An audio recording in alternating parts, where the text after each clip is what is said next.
long distance relationship, moving cross country, losing apartment to a tornado, canceled concert tours, shut down photography studio due to corona, and then now being quarantined together. This episode, I have not one guest, but two guests to help you guys figure out how to balance your relationship when both of you are entrepreneurs. Marissa is the owner of the Boudoir Divas, a photography studio in San Diego, California.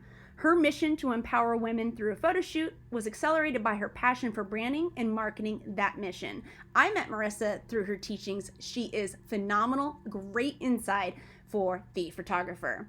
Angie is a country music artist. She was recently named a Highway Find on Sirius XM. The El Salvador-born and Georgia-raised country artist just released her new single, Real Talk. You guys might recognize her voice if you've ever seen the Disney fireworks show Happily Ever After. In 2017, she sang her duet with Jordan Fisher, and it is the soundtrack to the now still going nightly fireworks show at the Magic Kingdom.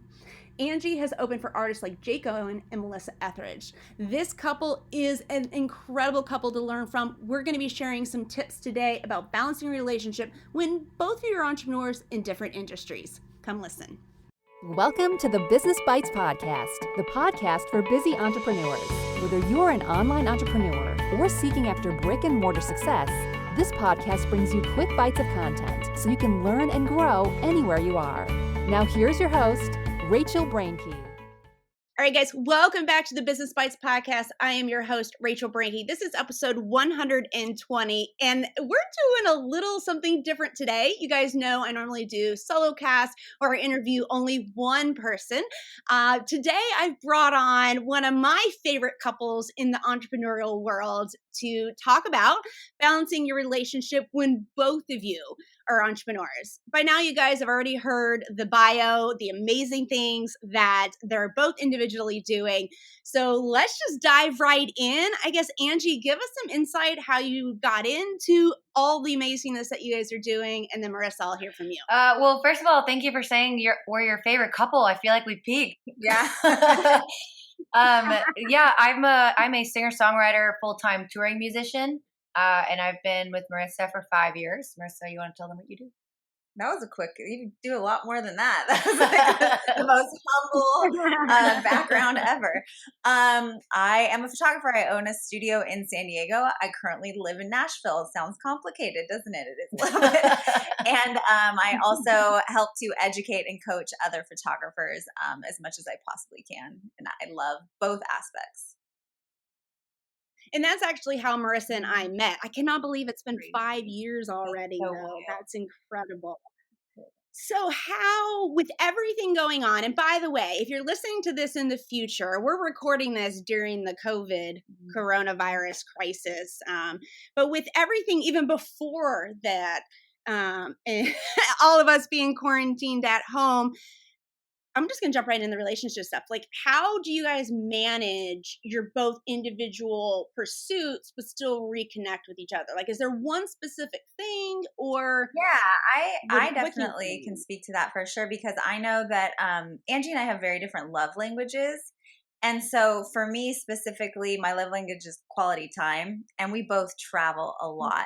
And so I had like a relationship demand with her at the very beginning, and that was for her to get a Google Calendar, for us to share a Google Calendar.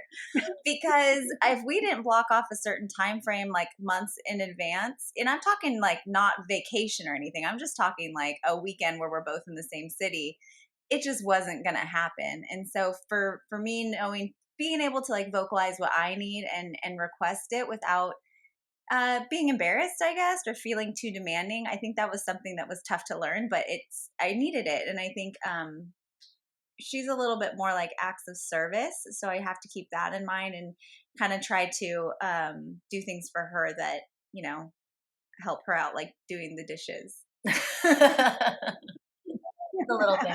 But really, I mean, I think the 5 Love Languages book was, that was another relationship demand. I made her read that. Yeah, I mean, I think that in most relationships, there's usually, one person that tends to be a little more right than the other. Like, I think that that's a lot of times kind of like there's usually one person that has a better intuition with things. And Marissa really has one of the most incredible intuitions, business minded and the like, and visuals minded that I've ever known. And I think where that gets tricky is, since my business is different than hers and I have a different idea of what I want it to look like and stuff, sometimes she sees things that will work much long before I do. But I, have this controllingness about my business. Of course, yeah. And I think she has learned that if she gives the suggestion and takes a step back, I usually follow her advice. And if she's pushy with it, and then I just don't want to do it, which is so biased because, that's just kind of how we naturally work. But I think if you're in a relationship with an entrepreneur, it's important to give advice, especially when you see that something's going wrong. But I think it's also important to let each other make mistakes and not feel like, even though it does affect your life, like whether their business succeeds or fails, it's still, there's a lane that they should be allowed to be in on their own. And I think Marissa's done a really good job lately of like learning how to support and not try to push. Yeah, I'm a pusher. Well, and what I love about that is putting this into the context of your relationship and many of the listeners is that, Angie, I feel like you have a lot less flexibility maybe than Marissa does. And so, Marissa, my question on that is, how do you give that intuition and that advice to Angie, but also separate it from your own maybe emotions and feelings? So, you're talking about quality time, but if Angie, she's on tour, she's going out for shows, obviously when we can leave our homes, how do you separate that desire and that yearning for that quality time, but also still be able to provide a objective view? Yeah, I mean, I'm a work in progress on that one, if I'm honest. Honestly, it's really hard because she gets to do some really exciting things. And in order for me to still run my business, there's things that I have to say no to. Like, it didn't happen because of Corona, but she was supposed to go to London and do basically like a mini tour in Europe, and free plane ticket, free lodging, everything. And I have to be like, no, I'm going to stay home and work in my home office while you do that, So it's hard, but it's gotten easier over time. And I just have to believe that, those opportunities will keep coming in the future and they will line up. And the more that I can focus on myself right now and I think a lot of it is finding joy in my own work too. Because it can be hard to not see all the exciting things she's doing and be like, oh, I just want to, ride on your coattails a little bit and help you out, support you and focus on you. That's the way I'm wired. But yeah, I think the more that I find joy in my work and purpose and service and all that, the happier I am. And then when I can join her, it's a little bit of a treat. I'm not sure if I answered your question quite right, but. No, definitely. And it's interesting. You guys are living in Nashville. You moved out there for y'all to be together, but you still have the studio, Marissa, in California. How do you juggle that and fit this into this schedule? I mean, in normal times. Yeah, well, I actually adapted my business model so that when I go out to California, I'm trying about every 6 weeks. Of course, that's not the case right now. But I have adapted to more of like a marathon formula while I'm there. So we're doing 2 kind of big packages a day in our studio, 6 days in a row. And then after my 6th day, then I see friends and family and get to just enjoy San Diego a little bit. So it's really about adapting my business. And then when I'm in Nashville, I'm focusing on marketing for the studio, but mostly I'm focusing on coaching for other photographers and helping them with their business model and their brands and all that stuff. Yeah. That's awesome. That's great. And by the way, listeners, I am going to be linking all of our stuff, specifically what Marissa is referring to of coaching and working with photographers. I'm going to put it on the episode page. So it'll be rachelbrinke.com/EPI 120. Awesome. Thank you. And Angie, I want to ask you specifically, I'm stumbling over my own words because I kind of feel like I've gotten to know you through the internet, and this is our first time actually talking. I've known Marissa for how many years? What led you to, or was it more just an organic happening choice for you guess what I'm trying to get at is you guys both cross promote each other very well, whether you realize it. I mean, it's promotion of your brand, of your relationship. Have you had pushback on that in your career and other people that have mentored and worked with you since you guys are in two separate industries, or what does that look I like? actually haven't had any pushback despite us being obviously two females and I'm in the country market. And I've been in major offices, like for example, when we released a music video where both of us were in clearly as a couple. I was in Leslie Fram's office at CMT, Country Music Television, and I was telling her about the idea for the music video, non-apologetically, just telling her this is what I want to do. And without even blinking an eye, she's like, yeah, well, I love the song. So the second it's done, let me know and we'll put it on CMT, premiere it, whatever you guys want to do. There was never even like a hesitation. So what I like about that is I feel like it's a really full circle moment from the days of, what happened to Ellen and Shaylee Wright and Shelley Wright and so many other artists that were kind of thwarted because of that. So my rule for myself is, and I feel this should be true for any entrepreneur that's worried about whether their personal life or personal choices will affect their brand, is if it's not going to hurt anyone, if it's something that's truly you, do it without apology and without hesitation. So the goal isn't to change somebody's mind, it's to shape it. So like I don't try to make a statement, I just try to change the dialogue, if that makes sense. Mm-hmm. No, it definitely does. And I think that's one of the things that I love about entrepreneurship. I mean, you're talking about the progression just of society and acceptance, but also in entrepreneurship, 10 years ago, when I first really got into the game, you didn't have all this be transparent, be authentic. Like you had to have this really like polished look. And how we ended up on this podcast is that I felt more connected. Not that I don't love your music and love your photography, Marissa, but I connected with you guys as people. And so I love seeing that on multiple levels. You guys can share one another and share who you are and connect. Well, thank you, Rachel. That's really encouraging, actually, because I feel like, especially in the chaos of the last couple months, from the tornado to this, I feel like we haven't been doing as much of it as we used to, and I loved it. And so I feel like you're kind of encouraging me right now to remember that that's just such a fun aspect of what we do together. Like Angie said earlier, we definitely try to stay in each other's own lane, and kind of we're the CEO of our own business, not, we don't have combined businesses, but I think that is one area that we really thrive in and have fun kind of sharing. And I don't think we ever share with the intention of thinking that it's even promotion. So it's a good reminder in a way that there's that awesome aspect to it as well. And I probably shouldn't use the word promotion necessarily. I just was thinking with Angie's new awesome song that came out, got to see all of that. But I guess it's just more of an injection of personal I'm life. definitely get a little more flexibility to do that. I'm not selling printers, like I'm a musician. So like my business by nature is very personal. So I've been able to do that. And because Marissa's comfortable with that light, I don't have to worry about kind of sheltering her from it. And it's whether all different types of relationships out there, everyone has their own opinion on how much you should share of your personal life. And I know there's definitely things that you guys don't share, but I don't have that guarded feeling. And I think that helps to enhance both of your brands. That's awesome. But you're just being authentic, but I do think it helps to enhance it a bit.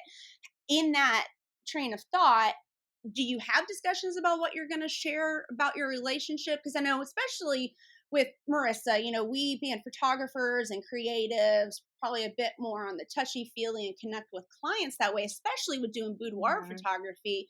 You want to connect on so many levels. But are there lines? I mean, do you guys talk about what you're going to share publicly? Well, I think that I have a little bit more of like a dark humor than Angie, just on a funny note. I think that sometimes I want to share some of our like moments where we've done something absolutely ridiculous or something. And I'm not going to say that she's just a little more private than I am, a little bit actually. Whereas I want to just kind of share absolutely everything. And as a photographer, I'm always wanting to take like these, pictures of her and post them. And she's just always kind of like, oh no, that's a little too, I mean, we don't take any risks like that, but she's just not, she's a little more private than I am. So there is a balance there, you know? So, yeah, I don't know. What do you think, Ange? I would say the same. I think that's about right. I mean, we're both pretty open, but like I think communication is key. I know everybody says it like in every relationship ever, but like especially if you're two entrepreneurs or two people that are running their own business, not only talking through, hey, I'm going to have to go, because I think it's very easy to make decisions like, well, I have to do this to save my business or to do this. And that pressure's so real. And as a CEO, you constantly have to make big decisions very quickly. And sometimes, like, for example, when Marissa schedules a week in Solana Beach, I want to know to have that in the back of my mind. So I'm not trying to save that Sunday for us, but it's hard for her to communicate that with me while she's also communicating with her team and juggling a million other things and having to make the decision in like a minute. So it's the same with like social media. It's like, it's so easy to just post something because it's funny or whatever, but it is nice when we've been together for 5 years now. So she knows the things are like, I'm just going to check with her first. And she does. And most of the time I'm fine with it. But I think that communication is, when you're sharing like your personal story online is a good thing. Mm-hmm. Oh, agreed. Have you guys seen any opportunities come about from sharing your relationship and being so transparent? Well, we're on Rachel Brenke's podcast, right? My fans love Marissa. Like, what's cool is we'll go to a show and I'll be on stage, and obviously she's like, sometimes helping me sell merch or just hanging out in the crowd, and people will walk up to her and be like, "Oh, hi," which is great for me. I heard I think it's Russell Brunson, something, not Russell Brand, Russell Brunson. He was just doing a podcast, and he was saying how annoyed he gets when he's at an airport and somebody runs up to him and starts talking to him and just basically pretend his wife's non-existent. And it's like, this is like my most important person in mind. This is my whole world sitting next to me, and you're ignoring it like it's nothing. So I think what's really cool about sharing your story is that she gets to be included when people run up. And sometimes people are more excited to meet her than me because that's not ever it's true. It's true. I want to get really excited sometimes to meet her, and that's really sweet to see. Only if we're at a photography event. That's the only time that happens. Yeah, it is. I think the opportunities we get because of social media are just being and meeting so many people, like Angie was talking about. I mean, our network of friends and acquaintances that have turned into friends it's just wild how many people we know. So on the flip side of that, have there been any opportunities that you've had to turn down, willingly or otherwise, in the interest of relationship, or just simply because scheduling didn't work? Yeah, poor Angie has a list of those things that she's Well, I mean, not so much for me, but I think with, for example, with any job really that involves something kind of in the service industry, like you create your schedule, you have your income set, and then you always want to go. My rule that I've learned to do is, by juggling like a full-time job, obviously, and trying to figure out a relationship, is figure out the number that you're comfortable with to make every month. That like, it's not just the number you need to survive, but the number with a decent cushion, like don't get crazy with it, but just like a decent cushion, and you're paying everything and you feel good. And if you can make that number, which is still putting money in your savings, then you're allowed to say no to things. And that's kind of been my go-to. So like, if she asks me to not do something and I'm like, I haven't hit this number, and it's a number we both kind of agreed on, then she understands when I have to say no. But if I've hit that number, and it's so easy to just want to say yes to everything because you don't know what you're going to make 3 months down the road, Mm-hmm. So, but the issue with her line of work is if she said yes to everything, and myself included, I guess I'm the same. We would never have time for each other. So, yeah. So I think that's the balance, is really listening when she says like, I really need a weekend with you. I really need a Sunday. Like, to me as a musician, I don't look at the week as she never even notices when it's Sunday. Yeah. I just know whether I have a show and what city I have to be in. So she's like, I need a Sunday. And I'm like, I don't know what a Sunday means. Why don't we just take off a Monday together? And she's like, it's not the same. Oh man! So there's love languages, and then there's actual English language. Yeah, yeah. I love it. So both of you guys came into this, entrepreneurs prior to meeting. What have you learned from each other that's been an asset for your own separate careers? I'm gonna have to think about that for a second. I think that there's a lot of things, but I know that there's a real good nugget there. Let's see. So these are things that I've learned from you. Oh gosh, Yeah. I have learned so much from Marissa. Mainly, I think one of the biggest is how to truly lead and treat employees. Like I've never had employees, but I do have an amazing team. And I've learned that having employees and leading has more to do with humility and true compassion and kindness than it does being an amazing, guru or a business owner or hardlined or, pride or, those things that you consider like broad chested, crazy, strong leader isn't necessarily what works. It's the humble leader that is willing to take a hit even though it wasn't their fault and hold it in and not make a big scene. I mean, I've seen so many very difficult things happen to Riss, and I just watched her absorb it, and her team has no idea. And I think so many entrepreneurs can probably tell that story. And I think watching someone go through that, it helps me understand what my team goes through and how to create compassion and kindness with them, and to know how to ask for things in ways that people feel empowered to help you. So I think that's honestly the biggest thing I've learned from Marissa. That felt good. Nice.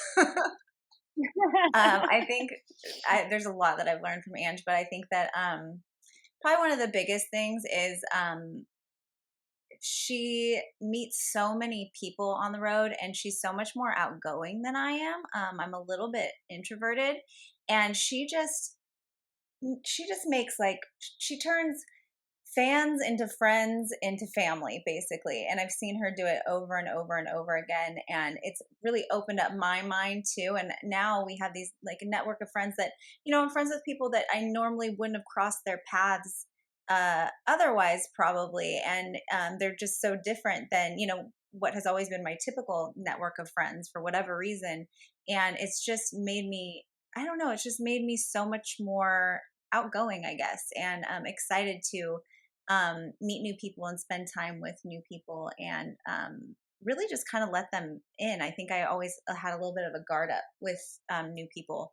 And so I've even seen that filter into my world of photographers and clients and everything. Just getting much closer and deeper with them, and talking real talk during, not to that's Angie's song there. Just real talk during the session and the photo shoot and everything, and kind of going beyond the surface even more so. So that's been one of the biggest gifts, is to watch how she interacts with the world and learn that I don't always have to be so guarded. Now, when we first got together and her career started, I lost my mind when I found out that when she went on tour, she would couch surf and stay with total strangers. That was early on. So that's maybe not that far, but but that's what I mean about her, like her openness and trust, and she's amazing like that. I did notice, Marissa, and I was thinking about this as I was prepping for the podcast. I've noticed over the past how many years of seeing you online and interacting that it has seemed like you've become more outgoing. And then I was thinking, well, isn't that just because Instagram has provided a platform of stories and all of that? But I definitely have seen you grow into and inject more of you into the brand. Yeah. So I've enjoyed that. That's something that I noticed. So it's funny. I was chuckling while you were telling me what you've learned, because that's what I've noticed out of you since you guys have been together. That's awesome. And I would say that that's very true. Yeah. And you kind of just absorb the energy of the people that you're near, So it's like through osmosis, is that the right word? I've just kind of taken on some of her traits. That's awesome. All right. Well, this has been absolutely incredible. I'm going to put you guys on the spot. Are there any last tips, big things that you could leave the listeners with that they can take and put into their own relationship? Well, I would say if anybody has not read that 5 Love Languages book, I think that is so. Have you ever read it, Rachel? I have read it, and actually I reread it within the last few months, and I've noticed that it's been like 10, 15 years since I read it before. My love languages have changed as I've aged. So that would be my tip, perhaps, is to stay on top of seeing if your love language I would also say, and I've learned this, I'm not afraid to say that I go to therapy, which I absolutely love. It's one of my favorite things to do. Who doesn't love talking about themselves, right?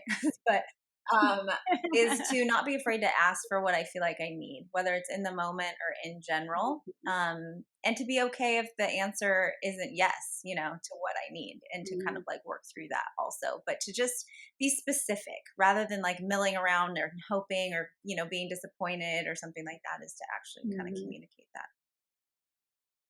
I think my advice is kind of simple. Is just plan moments together, whether it's like a vacation. First of all, if it's a vacation, plan a vacation that's not a work trip. Yeah, we never do that. We need to work on that. Or even if it's just dinner, or you can't afford a vacation, and just have a weekend, maybe at the lake. Do it in a place where you can comfortably put down your phone and your computer, and the main activity is talking to each other. I think that a lot of healing for us has happened in moments like that. So what are you guys doing right now to not get on each other's nerves, but also still have that actual connection? Because you can coexist in a house and orbit around each other since we can't go anywhere. But what are you guys doing right now to purposely give each other space, but also purposely connect? Thanks to the tornado and the new place we have separate offices now. Yeah, she can close the door on me now. Me and my singing. Because before we were sharing, it was a big office, but I didn't realize what a challenge that was until I tried to tell you. She was like, we'll just share an office. And I'm like, I'm a musician. I had like noise canceling headphones, and that still was. Which, by the way, during the tornado, I walk into the office and I'm like, Riss, we got to get in the bathtub now. And she has her noise canceling headphones thinking I'm just over exaggerating. And then the lights go out and she's like, oh God. When you guys posted that story, I could just see like Marissa looking up and smiling and like, when you're in Angie's like, get out now. Exactly what happened. Yeah. I think, but I for us, we could work until like we go to bed every night. That's just our personalities. And I think that for us, usually one of us will say, hey, what time are we stopping tonight? So we both know that we have like a stopping time and what that time is. Now, one of us almost always has to be like, hey, it's 7:45. but that's okay. It's just, it kind of at least creates like a reason for us to stop and connect. And like you said, not just orbit around each other, but actually, I mean, even if we're just watching TV or making a meal or cleaning up the house or something, it's still not sitting on our computers and kind of ignoring each other. Well, and the common theme that I've heard through this whole episode with y'all is intentionality, really being intentional, whether it's what Angie was saying about being a manager and having a team, and also just in relationship, it's really being intentional. And I, as an entrepreneur, can feel like you just go through the motions. Like we're talking about scheduling this, doing that, be together, but it really is being as intentional as you can to make the true connection. Because the longer you're together, it's easier to fall into cycles and think that you're being intentional. Good way to put it. Yeah, I like that. I was telling her it's kind of like it's like time together is kind of like living. We lived by the ocean in San Diego, and we moved. Like it was kind of like in San Diego when I first moved there. I was like, I wanted to go to the ocean every day, and then it was like, it's right there. It's 2 blocks down. I'll go tomorrow. And like it's the same thing when you're like. You kind of lose that. You're right next to the ocean. You're right next to your best friend, and you're like, oh, but I'll spend time with her tomorrow. So it's like you gotta, if you know it'll make you happy, you've got to make the time for it. I would give anything to be able to look out on the ocean right now. Me too. Don't start this again. I know. I'm so sorry. Well, before we have a dispute or a breakup on the episode, we will go away from that subject matter. Marissa, Angie, thank you so much for coming on this episode. Listeners, make sure you dig into the Business Bites Podcast Facebook group. I am going to be dropping the links to this episode, rachelbreggy.com/EPI120. I will be including information about Marissa's catapult strategy, so you boudoir photographers can go and dig in and learn from her. She's amazing. And I'll also be linking other fun stuff that's going to be coming out in the coming weeks. So dig in, share your relationship tips in the group, and I'll see you guys there. Thanks for joining Rachel on this episode of the Business Bites. For show notes, a list of recommended tools, or referenced episodes, you can find them at businessbitespodcast.com. Until next time.